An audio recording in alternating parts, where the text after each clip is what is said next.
Hello, good evening, and welcome in to State of the Tigers here on PowerMizzou.com. I am Gabe DeArmond. As always, the first person who talks on this show. I've elected myself. Other people will talk later and maybe be more interesting, but you get me here at the start.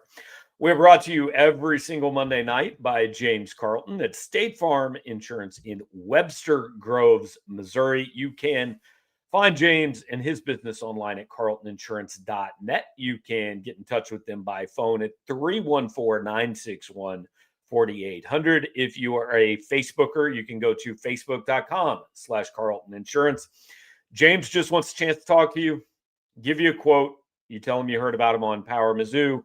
He's doing a lot of NIL work with the Missouri football team this year. I would imagine that will also continue into Missouri basketball season because James is a big Mizzou fan. So give him a call. Tell him we sent you, and we would certainly appreciate that. Mention basketball because we are starting with Missouri basketball tonight. Drew King has not been on this show for a minute. Well, we did have a breaking news edition. I was gonna say, Couple weeks, yeah. yeah, it's been like a week exactly. No, it's been two. It was the KU game. Oh, that's right. That's right. It was the Monday after the KU game It all because blends it is together during the off season. yeah, it's a tradition now. Big football win Saturday, basketball commitment Monday. Tony Yeah. Bryant did it after the Kansas game. Aiden Chronister did it Sunday night after the South Carolina game. So obviously Tristan Reed will be Sunday or Monday after the Alabama game. We'll get into that, but Drew, look, we were joking on the football show, that Cody should take credit for Missouri's football start. All I'm going to say is there has never been a time before when Missouri basketball had the number one recruiting class in the country in 2 years at the same time. So if you want to take credit for that, you can do that. I mean, I would take credit for it, but at the same time, like I'm still the one getting all the blame for the road losses this past season. So I just kind of want all the superstition off me at this point. I just want to be done with it. Also, This is Gabe, a fair point. yeah, I wanted to clear something up at the start here because I know there's been a lot of speculation out there, but I just want everyone to know I have no plans of running for Senate in Alabama this season. I'm not going anywhere. So seriously, I know everybody's here for Mizzou stuff, but like seismic college basketball news, Freeway Jared says maybe Mizzou can beat Auburn now that Pearl is gone, and maybe Drew can win games at the Rec now that Gerard is gone. So, Jared, appreciate you hanging out and being here. But seriously, this does deserve a couple of minutes of talk at the beginning of the basketball segment. Bruce Pearl out. He has not said what he's doing. Everybody knows what he's doing. He's running for some sort of political office at some point. I don't know what that is, but like, I don't know, just initial thoughts, man. Initial thoughts. I think he's pulling kind of a similar move as Tony Bennett did at Virginia either last year or 2 years ago, where he just wanted to pick who the next guy was, and the next guy is going to be his son. So I think that's kind of the reason for the timing behind it all. But yeah, like I don't know that it changes much for Auburn this year. Long term, it could definitely have some big changes for Auburn, though. Somebody told me, I don't know if this is true. Somebody told me they signed Stephen Pearl to a 5-year contract. Oh, I have not seen that. I don't know that for sure. I don't know if it's true or not. If it is, it's craziness. Yeah. I mean, maybe he's good, but like, if Bruce Pearl retires 6 months ago, Stephen Pearl's not getting that job. Correct. Yeah. So look, I don't think it automatically sends Auburn back to irrelevancy because things are different now, right? With NIL and the portal, and Bruce got things going down there. But it's really hard to follow what he did at a place that really had Charles Barkley and then Bruce Pearl. And in between, they didn't really have much of anything. Yeah, I 1000% agree with that. So, like, whoever the next guy is, whether that's Stephen Pearl long term or somebody else, like, they are like huge shoes to fill because however he got it done. Like Bruce Burrow got it done at Auburn, so he does deserve credit for that at least. I do see some people in the comments. Kyler here asked if anybody's going to jump in the transfer portal. But here's kind of my thought on it, Gabe, and you can tell me what you think. But like they are going to have a 30-day window here, but anybody who jumps in there is there solely because of Bruce Pearl, right? And I don't think there's going to be that many people because I don't know that anyone can pay as much as Auburn is going to pay them right now with every roster spot filled already. And then like classes have already started. So I don't know how complicated it is to switch schools with that going on. So I'll take those one at a time. First of all, that's awesome that we pretend school still matters. If they want to get a basketball player into school, they will get a basketball player into Perfect. school. But no, I mean, they're there for Bruce Pearl. I would imagine they like Stephen Pearl. But like you said, everybody's roster is set. Why are these dudes just going to jump to a brand new team? We just looked it up. Missouri literally starts practice tomorrow, 42 days before the season opener. That's exactly 6 weeks. Missouri's first practice is tomorrow. So from the standpoint of an Auburn player, why uproot yourself? From the standpoint of, say, Dennis Gates, dude, you know your team. Like, I'm not saying that if Todd Pettiford jumps in the portal, he won't have suitors, but you're kind of screwing up your entire situation, taking a bet on a guy. And I thought it was hilarious, even though I should expect it by now, and I do expect it by now. When it was posted on our board about Pearl retiring, which was within minutes, obviously, of the news coming out, literally the very first response is, who can we get from their roster? Mm-hmm. It's amazing to me, just the one-track mind that is involved here. Yeah. And by the way, like Wofford's players are also in a 30-day transfer portal window right now because their coach got fired a couple weeks ago. Anybody they can get from there? Who would you recommend from the Carriers roster? I couldn't tell you who exactly is on that team at the moment. They did just come off an NCAA tournament appearance, so not a bad program to get players from. But yeah, I don't know that much about Wofford, unfortunately. The Bridgeton landfill fume huffer, who A, has an elite YouTube name, B, has Oscar the Grouch in his avatar, so 2 for 2 there, says that Bleacher Report said that they signed Pearl for 5. I don't know if that means it's true or not. Like, I haven't seen it cross my timeline, but I haven't been paying a lot of attention. So we covered that because major news, obviously, in the SEC, in college basketball. But we're here to talk Mizzou, talk recruiting. First of all, Aiden Chronister, we expected this, so it's not quite like the Tony Bryant thing. Like, I don't think there was a lot of drama and doubt around Aiden Chronister, but still a big deal to get it done. Kind of your initial thoughts. Yeah, this is a top 75 recruit, and obviously this class is going to be headlined with the 5 stars, Tony Bryant and Jason Crow, but like Aiden Chronister is still a significant piece. I think that he fits what Dennis Gates likes to do really well. He's one of the best shooters in this class, and so it's also just a guy that they've been on for a really long time. And I think about kind of what Scotty Atkinson's coach told me when he committed, where he was like, this is old school. Like, obviously NIL plays a part in it, but they were the ones who showed up the most for him. And I think it's kind of a similar situation with Aiden Chronister here. Yeah.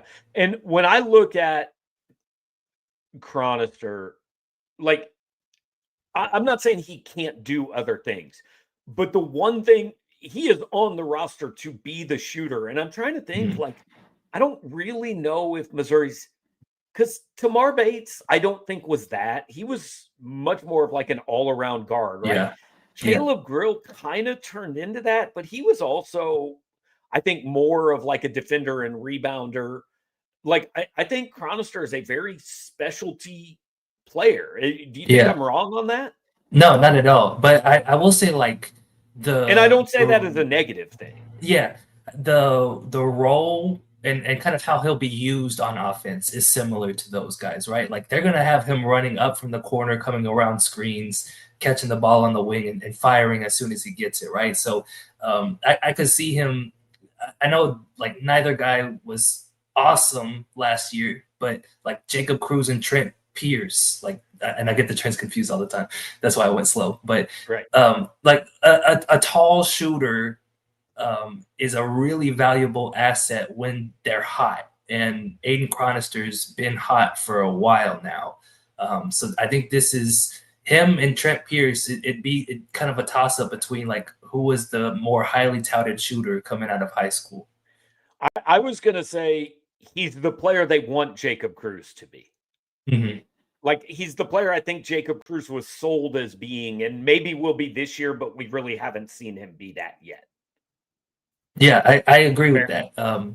Because like Jacob Cruz at UT Martin was shooting over 40%. He was pulling down 8 rebounds a game. Brands likes to request that we don't talk about Cruz. I don't know if that's because he thinks we're going to talk bad about him or if he just doesn't want to hear about him. I'm not sure. Okay, well, we can move on from Cruz. But no, I think that, yeah, Aiden Chronister, I think that's a good comp for him, I guess. It's kind of like the best version of Jacob Cruz. Yeah. Dan McCullough is asking timeline for a Reed decision. The truth is, I don't think we know. Like, Tristan goes a little hot and cold. He'll respond, and then the next time, he doesn't respond. That's fine. I'm not like trying to talk bad about the kid. I'm just telling you why we don't necessarily know. Yeah, I mean, he was at Michigan State this weekend, and everything I think both of us have heard, Drew, is Missouri in excellent shape, maybe even the leader. If there is a top competitor, it's Michigan State. Yeah. And it's just the Tom Izzo effect, right? Like, how do you say no to him? I know I would have a hard time with that. And like Tristan seems built like a Big Ten forward. Yep. But he's also built kind of like a SEC big. So we'll see how I that think goes. I think in Missouri's favor in this is NIL, proximity to home, and the length of time they have been recruiting him. In Michigan State's favor it is Michigan State and Tom Izzo. And sometimes that's enough, right? But I think Missouri has a lot of advantages. And also, I would think a big advantage is, hey, man, like, look, we've got 3 of the 4 guys we want you to be on the court with. We want you next to Tony Bryant in the front court, and we want Jason Crow running the show, and we want Aiden Chronister out on the wing. Like, this is the vision for what we see here. Yeah. And I wrote about this a little bit in my analysis piece on Aiden Chronister, but if Tristan Reed joins this class using the 24/7 Sports calculator, Mizzou will have a class score of 67.89. Do you want to guess what the class score of the 2017 class was? 67.90. It's actually 0.88. So one. I was going to guess 0.1 above or below. So this class would be 0.01 points higher than the 2017 class. That would make it Mizzou's highest rated class in the internet era. And that's kind of the decision that Tristan Reed has to make is if he wants to be a part of that. I think it's obviously like a lot of momentum going for Missouri right now. And that's kind of the sell for them, I think. It's just like, you've got an opportunity here to be a part of it. All right, so we'll finish this off. Kind of Scott Fitz asking, does the Burns injury hurt Mizzou's depth at all? Like we said, we think Missouri has its first official practice. It's a little weird because they've been doing stuff for weeks, but we think the first official practice is tomorrow. Like, I know obviously we're not going to be there, but you'll get a chance to get in there at some point. What are your kind of preseason, season 6 weeks away? What's your kind of preseason questions, or I got to see this or whatever with this team? Yeah, so like to me, it's a high floor for them. Ant Robinson and Mark Mitchell, like those two are going to keep them somewhere in the middle of the SEC by themselves. The questions I have are like, what is the ceiling for this team?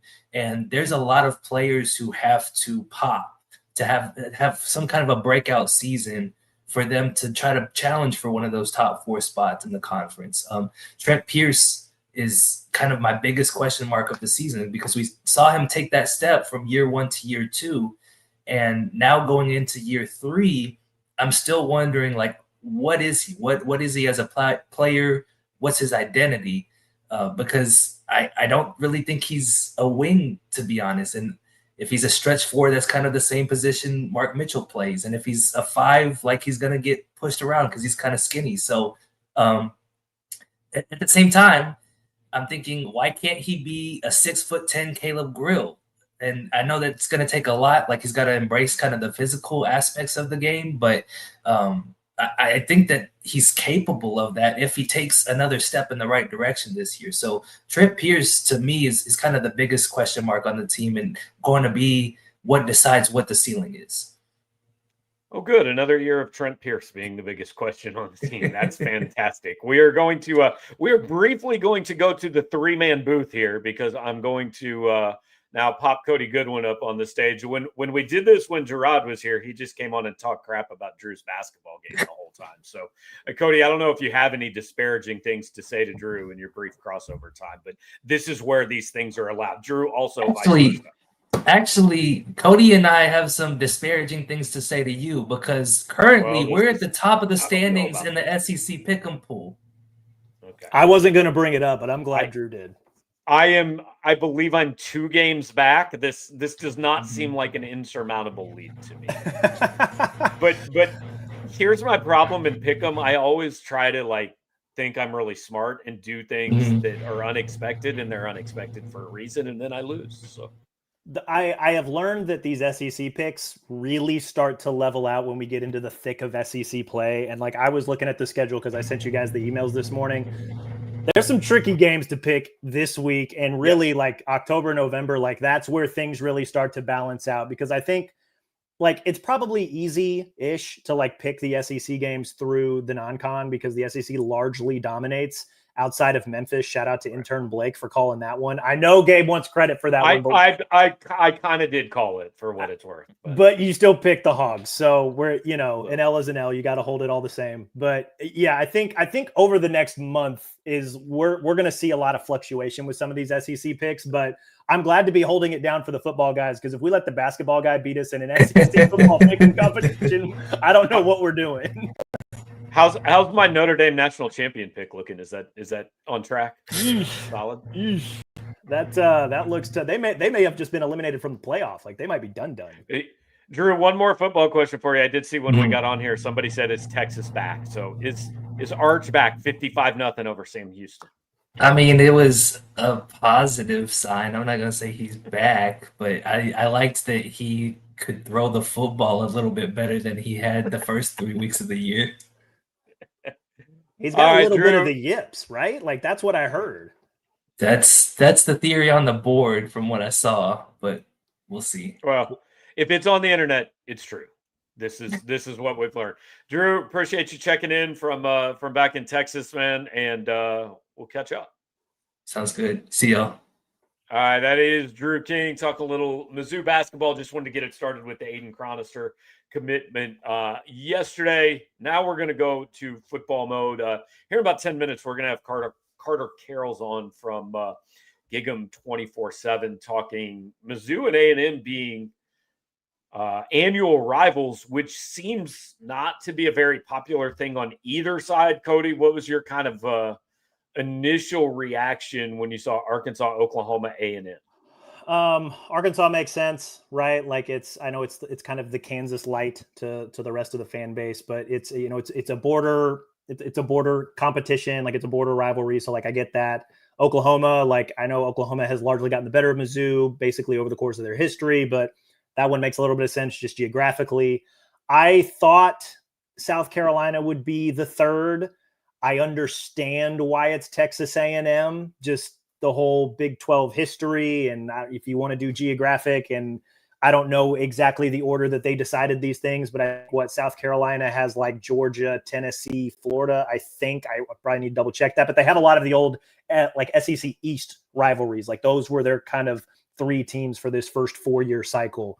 So, did they decide South Carolina's before they got to Mizzou and was able to finalize that? Maybe, I don't know. I don't really know all the background behind it, but I get it. I also understand why people are like A&M ? So yeah, I don't know. It's one of those is what it is things.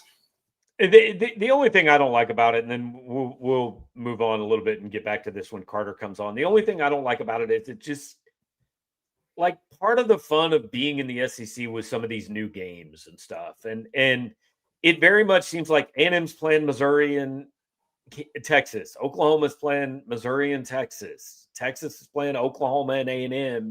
Like, can we not do this Big 12 pod thing?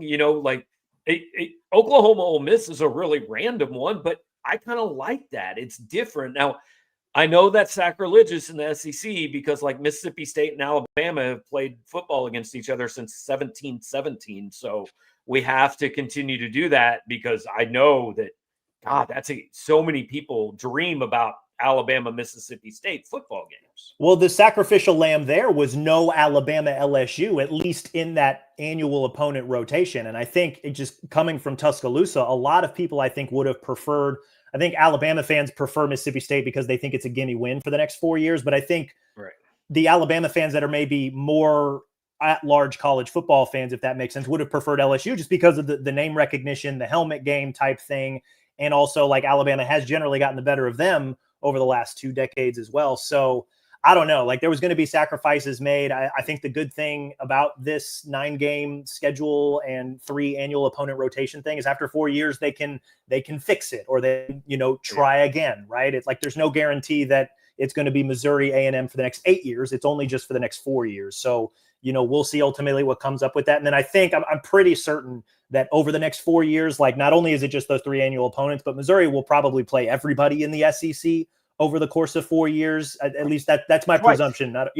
So like, we'll have the opportunity to kind of see like what really gets the rivalry feel going, like what really gets Mizzou and an opposing team's fan base like boiling. Like, I don't know, like maybe there's a Tiger rotation, one of these 4-year pods where it's Mizzou, Auburn, and LSU, and I don't know, they throw somebody else random in there. Like I don't know. They've got some, after 4 years, they can kind of see what worked, what didn't, and fix some things. And Scott Fitz says you play everyone every other year. So this is really, they play an A&M twice more than they'll play everybody else. It's not that big a deal. Bran Flake Cereal does point out that the country did not exist in 1717, which makes it even more amazing that A&M and that Alabama and Mississippi State were playing football against each other at that point. So, like I said, we'll have Carter in here because I know Mike Elko talked today. So we'll have that in a few minutes. Appreciate all your guys' comments and keep them coming. We're seeing them. So let's talk a little Mizzou stuff. Fire Bill with the super chat. We appreciate that. Save this for when Cody came on. Fix the secondary and we're a playoff contender. So look, they're a playoff contender with the secondary the way it is, I think. I'm not saying they would get there, but I know a lot of your rewatch was kind of dedicated to what the hell happened on these long pass plays. And so what the hell happened on the long pass plays? It was a combination of 2 things. The first thing that really jumped out was just like consistent miscommunication with Mizzou's secondary. And I think a lot of people want to pinpoint Jaylen Catalon because he just happened to be in the vicinity during most of the big blowups, right? Like we think about that first long deep pass that Lenore Sellers missed to Mazio Bennett, like right out of the gate. How did he get that wide open? Nobody was there. Well, it looked like it was Catalon and Greco that were still communicating at the snap. So like there was clearly something that was wrong there. And that allowed for the secondary to not be in the proper position that it needed it to be. Bennett was free streaking down the field. If not for Darius Smith, that probably should have been a touchdown. I think arguably that probably should have still been a touchdown given how wide open Bennett was. But sometimes passes just sail on you when you got a cannon for an arm. The touchdown to Brian Rowe, like it looked like Catalon maybe stepped up when Norwood thought he was maybe playing back. I don't know what the specific responsibility was, but clearly there was a breakdown in communication between those 2 guys, whether it was Norwood needed to follow or he thought Catalon had his back over the top. Wide open touchdown, 24 yards. South Carolina's on the board. Some of the other bigger pass plays, Catalon, there was another one where like miscommunication where it seemed like he stepped down and it kind of left the corners on islands. And I kind of thought the cornerbacks actually played a little bit better watching back than we thought, right? Like I know Pride got beat. Stephen Hall got beat. A couple other guys got beat on bigger passes. But like it's sometimes, and I think that was the other thing that came away from the rewatch too. Like not only were there miscommunications in the secondary, but you're going up against Lenore Sellers, and I might not be totally 100% sold on Lenore Sellers as a number 1 overall draft pick type player, but the dude's got a cannon for an arm. Like you cannot deny that. I saw the traits both live and while rewatching it that I understand why scouts are salivating. Like so he just had some throws, man, that it's just like, you just have to tip your cap. Like the throw that beat Pride down the right sideline, right? Like Zion jumped off sides. It was a free play. I'm not sure he chucks it if it's not a free play, but he did. And I think it was Vandrevis Jacobs who caught that pass. He had a half step on Pride. That's all he needed. I thought Pride ultimately had pretty good coverage. I had another one where the running back had a wheel route out of the backfield. I love wheel routes out of the backfield. Always beautiful, almost always work. Trotter drew the assignment, and Trotter's a fantastic linebacker. Not sure how great he actually is in pass coverage, right? So like as an actual DB. So he has to cover this guy out of the backfield. He has to run through some muck to get there. Sellers drops a dime, drops the ball right in the bucket, and it's a 30-something yard pass. Like it was some parts communication, other parts sometimes you just run into a really good quarterback that can make throws that you can't defend. It is what it is sometimes. I mean, what you wrote today kind of backed up what I thought on Saturday night. The fix is like, it's simple, but it's not simple. The fix is freaking play better. Like it's not the defense is called wrong. It's don't peek in the backfield and take 2 steps forward at the first sign of a ball fake while a guy runs 47 yards behind you. Figure out when you're the cornerback if you're playing man or zone. It sounds simple, but if it was simple, it would never happen to begin with, right? Yeah, I think the good news is I felt a little better watching it back because, like, one, you're not going to face a guy like Lenore Sellers every week. I know we've written that there's still going to be really good quarterbacks that Mizzou has to play coming down the pike here, but I'm not sure how many of them are as traitsy as Lenore Sellers. I'm not sure how many of them have that kind of arm, right? Like I know John Mateer's really, really good, a little bit of a chaotic wild boy. He makes plays. I'm not sure he's got Sellers' arm. I've written about Ty Simpson the last couple weeks. He looks like he's come into his own. We'll see how he does on the road in Athens when they play at Georgia this upcoming weekend, but I'm not sure he's got Lenore Sellers' arm, right? So you feel good immediately there. But then the other thing too is it's a simple communication issue that you believe that they can get ironed out through practice. They've got a game against UMass. They've got a bye week, right? So you've got a game to fix some things, and then you've got a bye week to really dig back into the tape and continue to fix some things. And I know people have said this before. I think you and I have even said this before. The one thing about Eli Drinkwitz coach teams, they very rarely make the same mistake twice. Like the issues that got them against Kansas were not exactly the same issues that got them against South Carolina, other than the fact that those were 2 really good quarterbacks with strong arms. And if that's how you get beat, sometimes you just have to tip your cap to the guy that's throwing the ball. But in terms of the breakdowns in the secondary, they're fixable. At least I think they're fixable. If they're not, then we'll cross that bridge when we get there. To be fair, that is how every problem ever has been described by every football. I want to hear a football coach get up there and go, you know what, guys? This problem is simply not fixable. We cannot fix this problem. But no, I get what you're saying. This is good news for Missouri, bad news for us and the fans. We're not going to have any idea if any of it's fixed for 3 weeks now, because like we will learn zero on Saturday against Massachusetts. Kind of like we got tricked a little bit, or maybe let ourselves believe, oh, well, they held Louisiana to 4 yards. All they got to do is play more man-to-man. No, all they got to do is play trash teams like Louisiana that can't throw the football, I mean, that's much more helpful. I will be interested to see, though, the first drive or two against UMass. Like, is Jaylen Catalon out there? Because he didn't play much in the second half. Is Dre Norwood out there? Because people seem to think that one had to do with health. I'm not sure Catalon had to do with health, especially after watching some of the screenshots you posted. I think maybe Catalon was simply, dude, you are not playing well. And sometimes that happens, right? Like there were a couple people in response. I'm not burying him. Yeah, there were a couple people in response to the rewatch, like, why is it always Catalon? He was kind of the common denominator in a lot of these busts on Saturday, right? And hey, sometimes bad games happen, right? Like even at this level, even for a guy that's been in college for a decade, like sometimes you just have a bad game. We see it on Sundays in the NFL. Sometimes you just have a bad game. And so I'm not willing to be like, hey, this is bad, bench him. But it's something you're going to keep an eye on moving forward, right? You think because of his pedigree, right? Former all SEC player, former all conference player, clearly, like, I know he's played in college forever, which tells you, is he good enough to actually go play on Sundays? Whatever. Like, the guy's got experience. He's been around the block. He's played really high level football. He knows how to do this.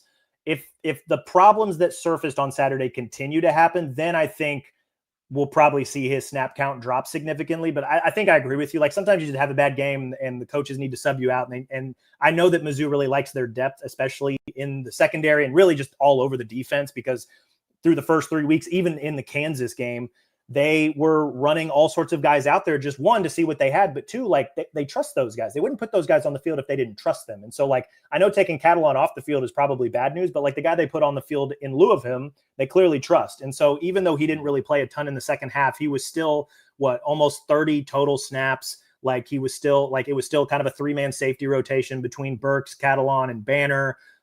So I think I would not be surprised to see him play vast majority, if not every single snap in the first half against UMass, just to, hey, like, we're working on things this week because of these mistakes. These mistakes will cost us in bigger games. Fix them, show us that you know how to fix them. And then they'll run out more of the 2s and 3s in the second half against UMass. At least that's my early prediction.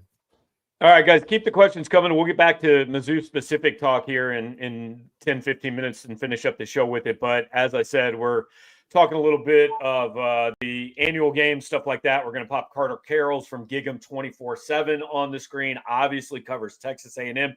Carter, seems like everything's good. Mike Elko's fired up to play Missouri. A&M fans are fired up to play Missouri. And Missouri fans are fired up to play A&M. Like, this was the perfect match, made all the sense in the world. Oh, yeah. Biggest rivalry in the Big 12 history, huh? I mean, golly, the excitement's just off the charts. No, it was so funny today. He was asked about it in the press conference. I'm sure you guys already talked about it, but he's just like, yeah, I'm not really sure how this came together, but it is what it is. And I think that's just been the reaction from both sides. I mean, it's like, okay, Texas makes sense. LSU is the second biggest rival, makes sense. I think a lot of A&M fans were hoping for Arkansas, and then they see Missouri and they're like, okay, sure, all right, cool. But I think Missouri's feeling the same way. Yeah, I think both sides are the same way, and it's not like disrespect or anything. It's like, but we kind of did this already, and did A&M want Arkansas because they view it as like more of a rivalry game, or did A&M want Arkansas because, frankly, man, Arkansas has not been very good at football since Missouri and A&M came in this league. Yeah, no, it's both for sure. I mean, A&M, Arkansas go way back, but also, they don't lose to Arkansas very, very often.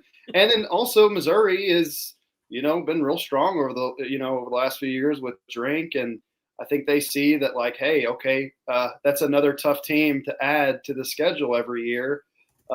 Whereas Arkansas, it's always a close, crazy game, but A&M always seems to come out with the win. So there's kind of this confidence of like, let's play Arkansas every year. So not the result they would have hoped, especially, Texas and LSU, two tough teams you're going to have to play every year. Having a third tough team in there is not ideal. We saw what Elko said, and we kind of said the same thing. Like, I don't know how long you've been in the back room listening to the podcast, but like, when Gabe asked me, like, what'd you think of the A&M? Like, I was kind of, it is what it is. Like, I get it, but I also get why people are, kind of meh about it. Like, what was your initial reaction when you saw that it was Mizzou for Texas A&M? I'm curious, just from the rivalry perspective. Yeah, just kind of that meh. I mean, you want to see rivalries. That's what you want to see in college football. It's what makes the sport great. You want to see, that the fan bases really hate each other. There was a joke for many years about when A&M, one of their designated SEC East teams that they had to play with South Carolina, and there was a joke about, this bitter rivalry between A&M and South Carolina, like, just these two teams hate each other. And I feel like that's now going to become the joke with this one, where it's going to be like, A&M and Missouri, longtime rivals. And, it is what it is. But, who knows? we've seen games like this kind of develop into interesting clashes like maybe you wouldn't expect. And like we saw some drama around this matchup last year with the blanket and some of the presser comments made by Drink. So like, who knows, maybe this could develop into something fun. And after a few years of playing each other every year, yeah, who knows? Well, and like John brings up a good point. He says you're making way too big a deal out of this. It's an opponent. Well, first of all, this is what we do, and we have to fill time every freaking day. We make a big deal out of everything. But also, like, yeah, all it really means is they play an A&M twice more than they play like Texas or South Carolina or anybody else over 4 years. It's really not that big a deal. But, you know, while we've got you here, man, I feel like, tell me if this is the feeling in College Station, because I think this is the feeling here. And like, I look around and everybody's, you know, you got to do the power rankings and all that. And I look at the SEC and go, I don't know, man, there's 11 teams that I think are looking at this going, hey, we get a couple breaks. We could be playing in the playoff. Also, we don't get a couple breaks. We could be playing in the Birmingham Bowl. You know, I mean, I don't know how you set, like, I don't know how you vote like 2 through 11 in this league right now until we get 3 or 4 weeks down the road. But I've got to imagine A&M's going, hey, we've got a great non-conference win, and we think we've got as good a shot as anybody here. Yeah, 100%. Yeah, it's like this duality of there's not a lot of elite, there's like no elite teams, but right. There's also no elite teams. So that means like it could go either way. Like, you know, you look at A&M this weekend, they're favored against Auburn, but if they lost that game, would it be shocking? Like, probably not. I mean, then there's probably 4 or 5 of those games on the schedule for A&M, and you could argue a lot of these teams look better than initially thought. Like Mississippi State looks a little bit better. Missouri looks better. You know, Arkansas, yeah, they've been kind of shaky, but like they can put up points, and A&M hasn't been super strong defensively. They have to go to Fayetteville. So it's not like there's a lot of cakewalks, but there's also not a lot of like guaranteed losses. Like A&M could win at Texas. A&M could win at LSU. You could really go either way with that. And so, and we've also seen with A&M last year where you could start really well and have all this confidence, and then it could kind of fade if things don't go your way. You have a couple injuries, and so. A&M is riding high right now. They're feeling great. This is their highest ranking they've had in 3 years, but still a lot of seasons left. Still a lot of the season left to play, and a ton of coin flip matchups still left to play. Got one question for you. 3 weeks in, are you feeling higher or lower or about the same as you did about A&M coming into this season? I'm feeling higher, a little bit higher. I thought the Notre Dame game was a game where if you lose it, it's kind of like, okay, now the margin for error shrinks. You win that game, and now like they can afford to lose a couple of these tough games coming up and still make the playoff. That was a huge win for them, and it will be a game that will build their resume up down the stretch. And I just think this offense has looked fantastic.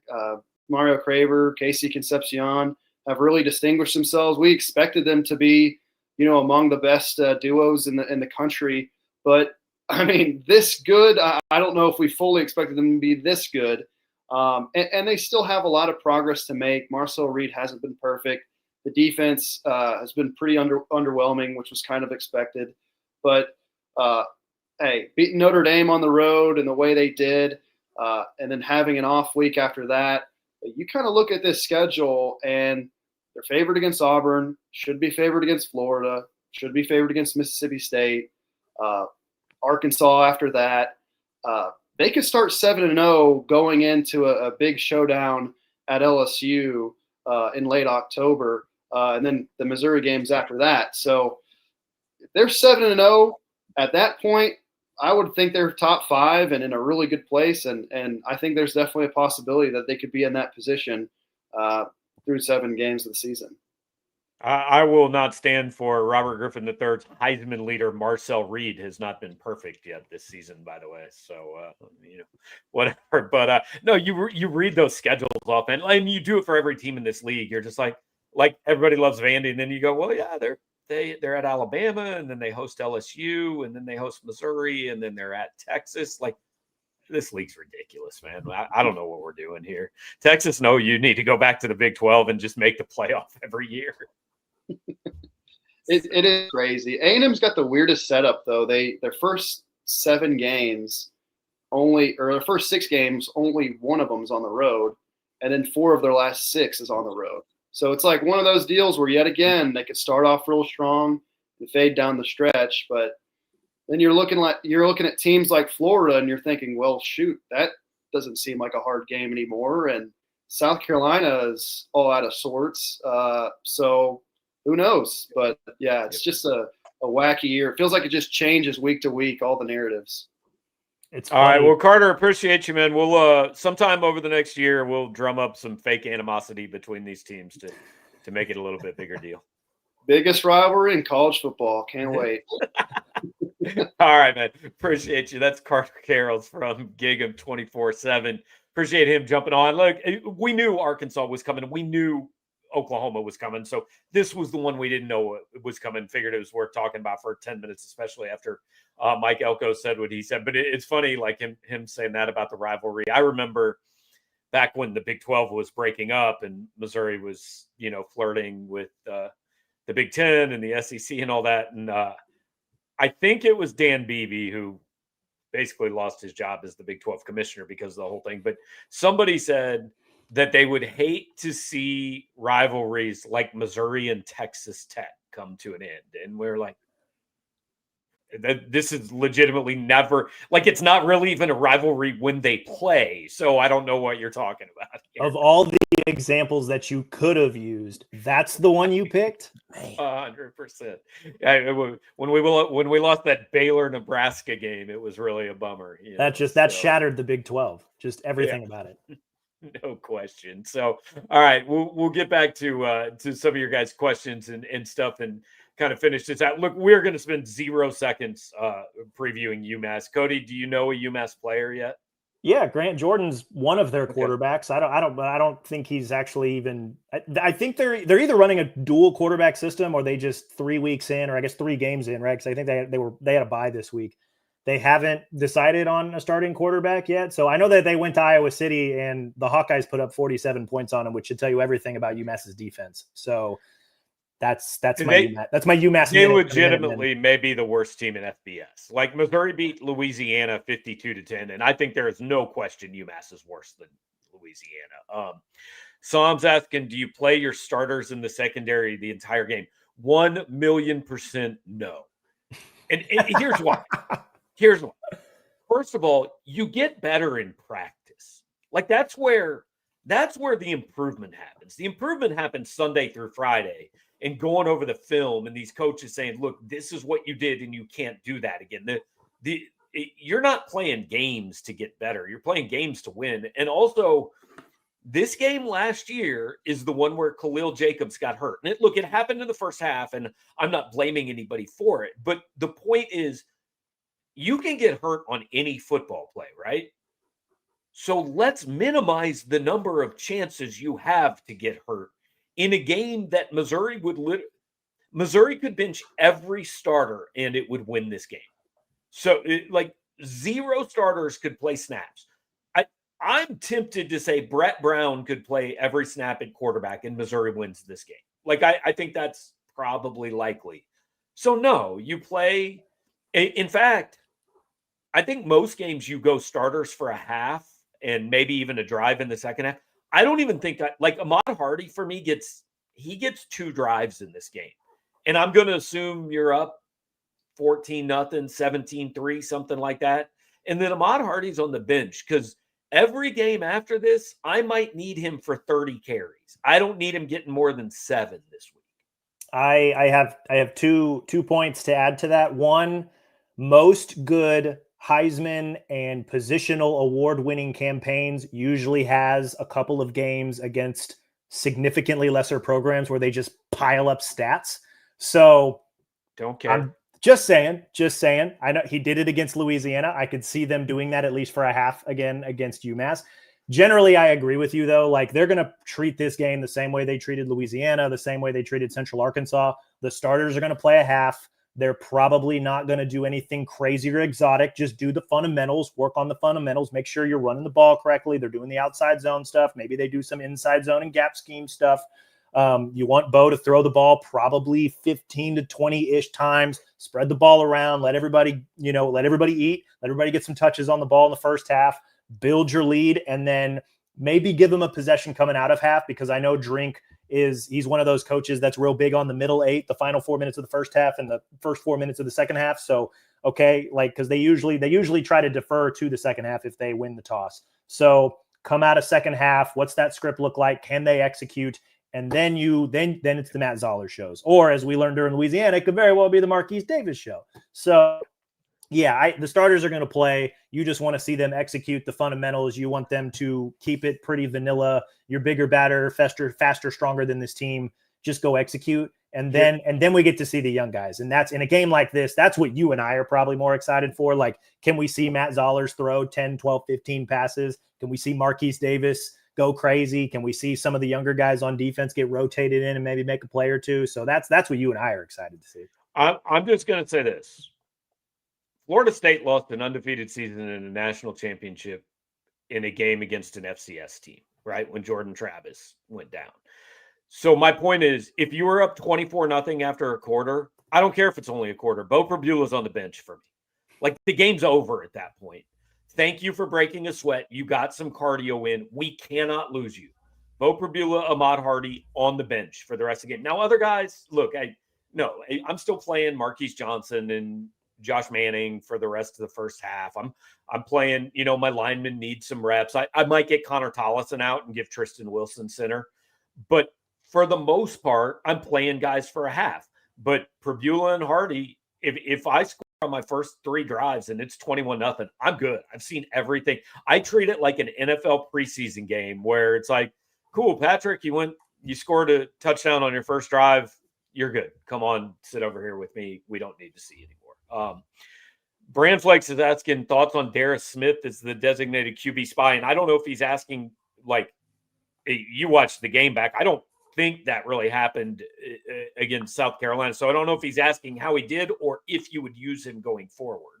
It was more like contain, right? Like, him and Damon Wilson did the same thing they tried to do to Jalen Daniels, which was basically create a tight pocket for him and force him to throw. You didn't want a guy like Sellers to leave the pocket because of his legs. Same thing with Jalen Daniels. So I don't know if it was necessarily spying as much as it was like, we're not going to let you break the pocket. Like, the term is like keeping contain.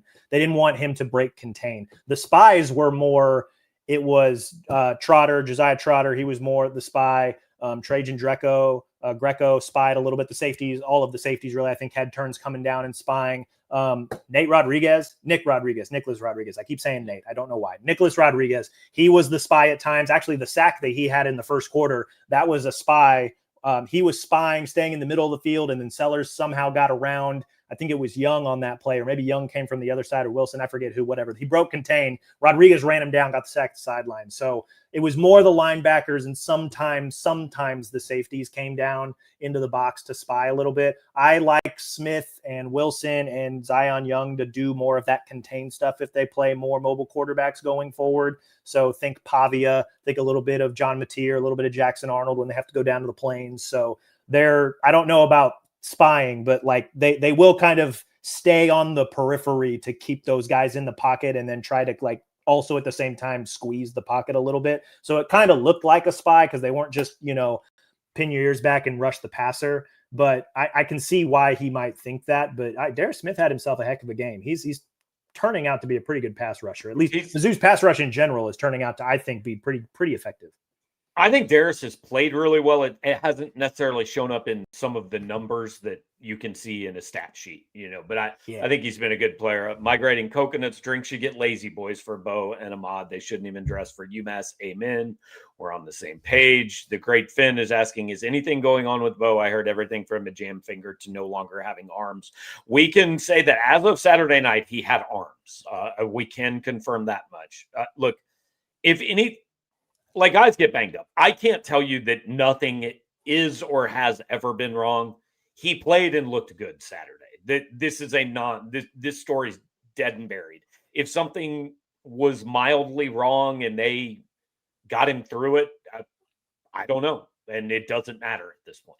Yeah, no, he looked good. He had a couple of passes sail, and some maybe didn't have as good a placement as some of the other passes did. But otherwise, like I posted this video on X, Twitter, whatever the heck we're calling it nowadays, and I sent it to you before I even shared it this morning. I sent it to you yesterday while I was rewatching the game, like where he threw that ball with anticipation through a tight window to a receiver that wasn't even open yet when he uncorked the pass, but he had a dude in his face, so he had to throw it.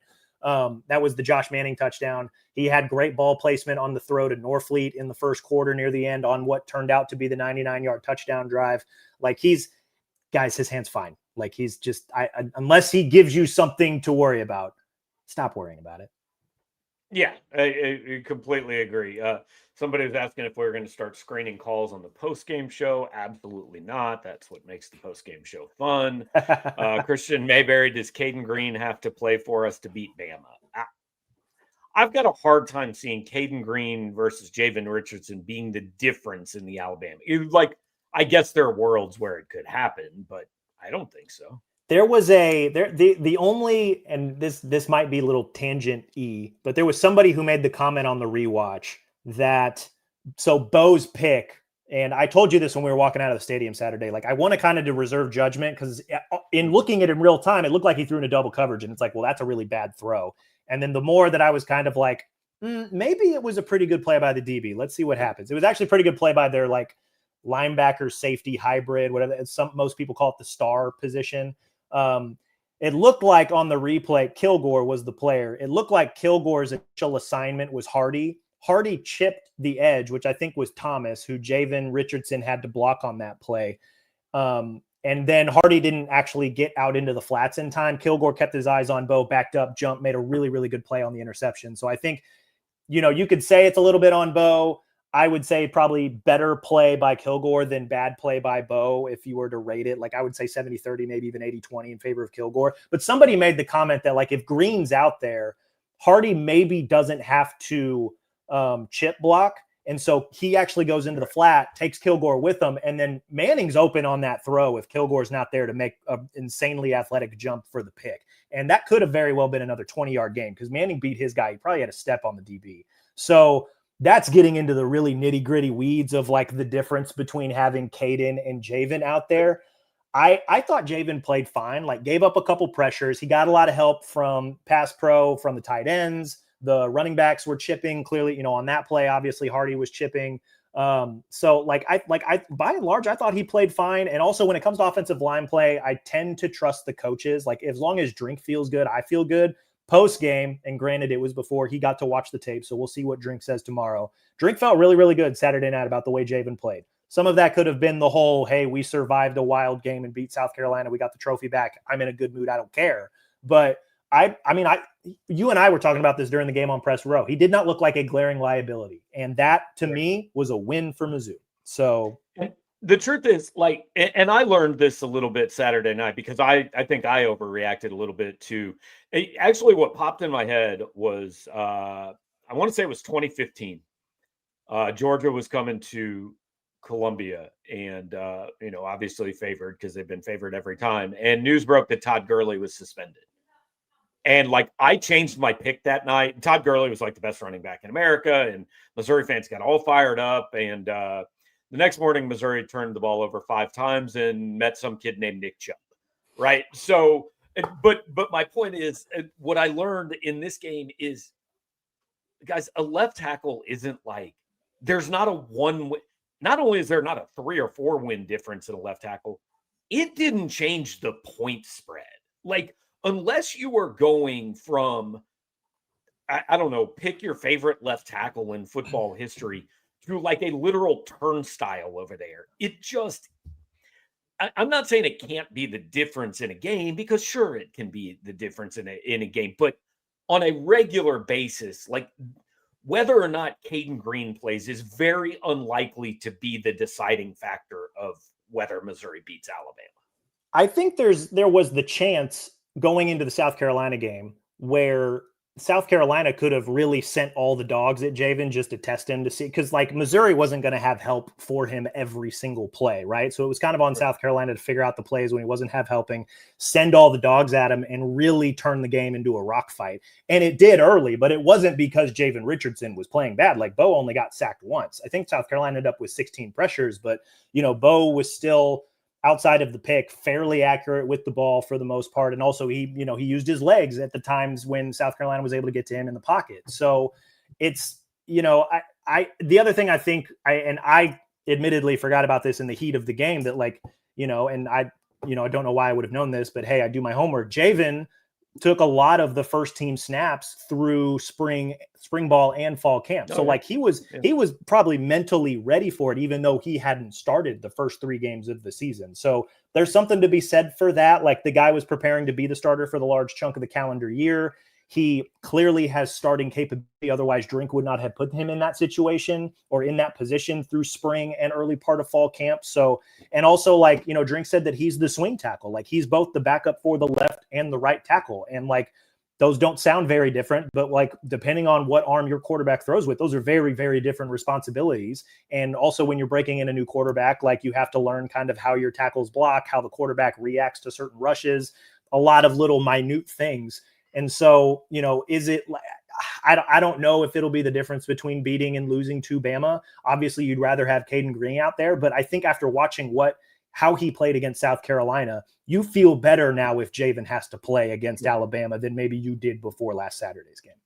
100%. Truman says, reporters speak for there's something wrong, but I'm not allowed to say that's about. But I promise that's not. It absolutely isn't what's going on, guys. I have no idea. He played football and looked fine to me. What I'm saying is not there's something wrong and I'm not allowed to say. What I'm saying is if there's something wrong, I don't care because I watched him play football and he played fine. So I truly, whatever. I mean, he can have a prosthetic arm, and if it throws the football and he plays the way he did on Saturday night, I take no issue with it, and I really don't care. That's all I'm saying. All right, so real quick, one more question. Primarily the safeties missing assignments. Like, are you comfortable saying that from what you watched? It seems that way, but I think a lot of times, like, we can't. It's the problem I have with like PFF grades and some of the things. We don't know what everybody's assignment is on any given play.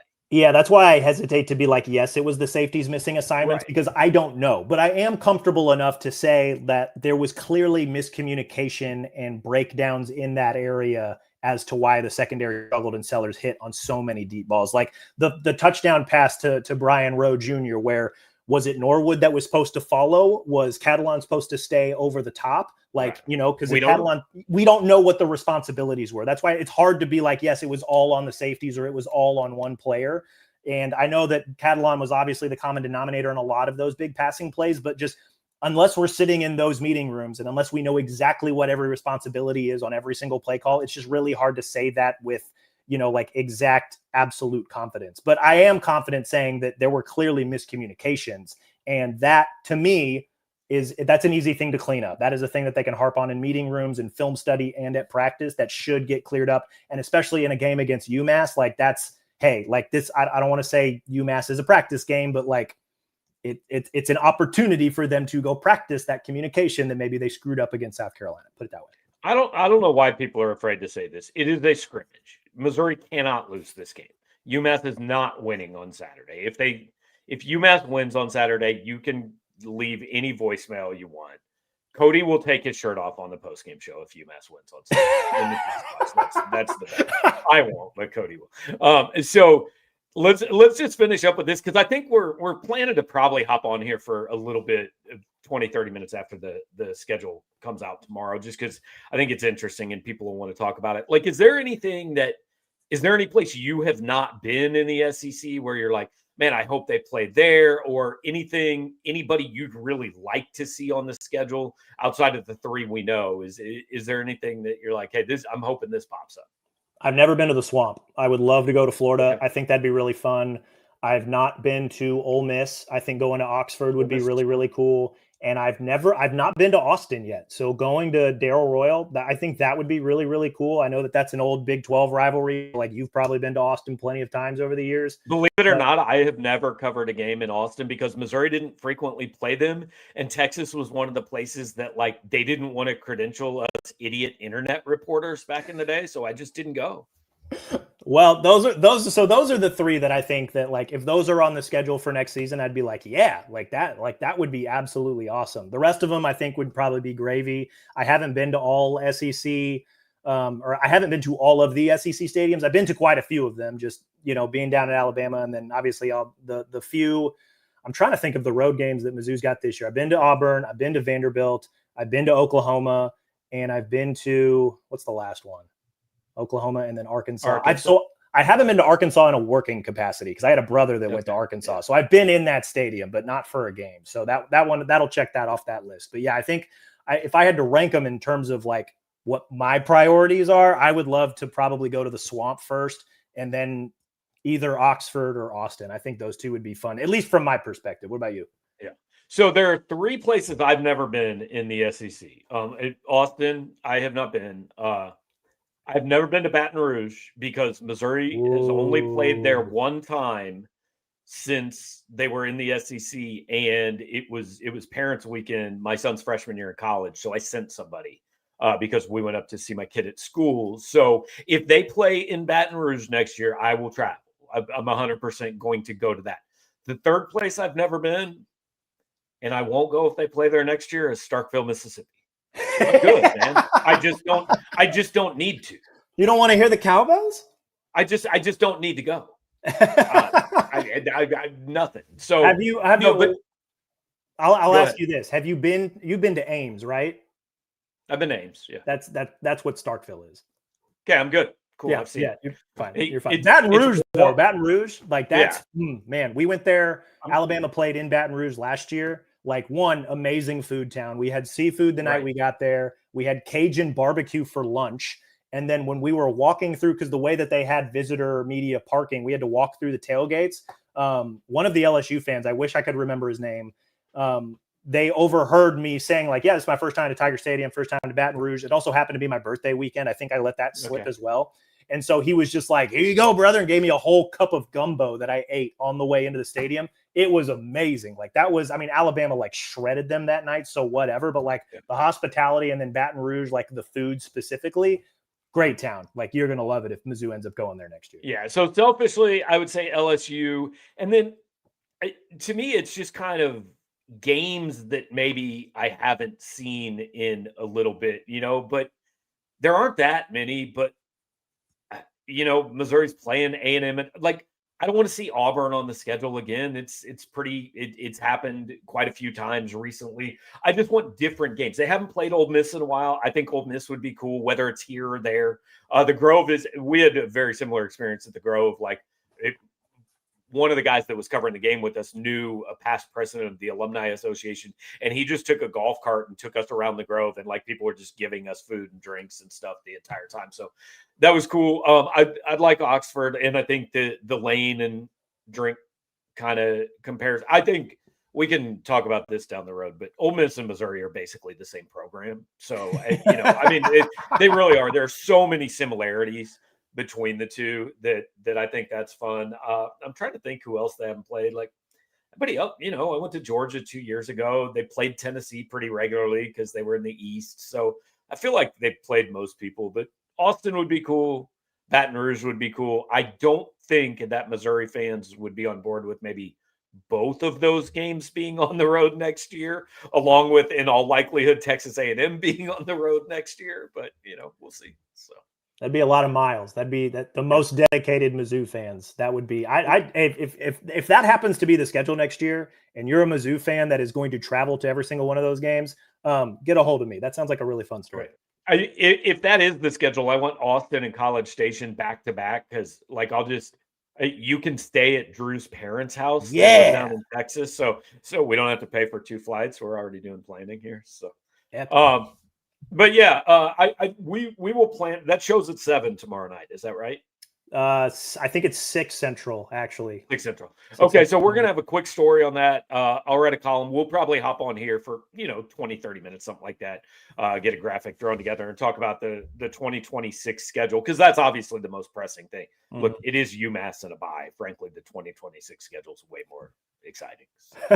The moment Iowa hung 47 points on UMass, I was like, okay, that's all I need to see for this upcoming game. Yeah. So, all right, man. Well, we will see you tomorrow, and we'll see you guys also tomorrow. Appreciate you all hanging out.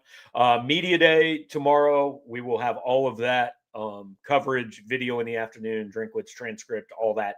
Schedule reveal tomorrow night, 6:00. So it is another busy week, even if the game maybe isn't the most exciting game you've seen all year.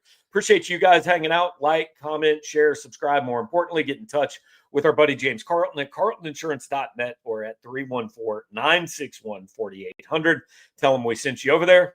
Come join us over on the message boards. Power Mizzou, 30% off to get in the door. And once you stay, you can, or once you enter, you can leave, but we don't think you will. So check you out over there. Thanks, guys. Talk to you next time.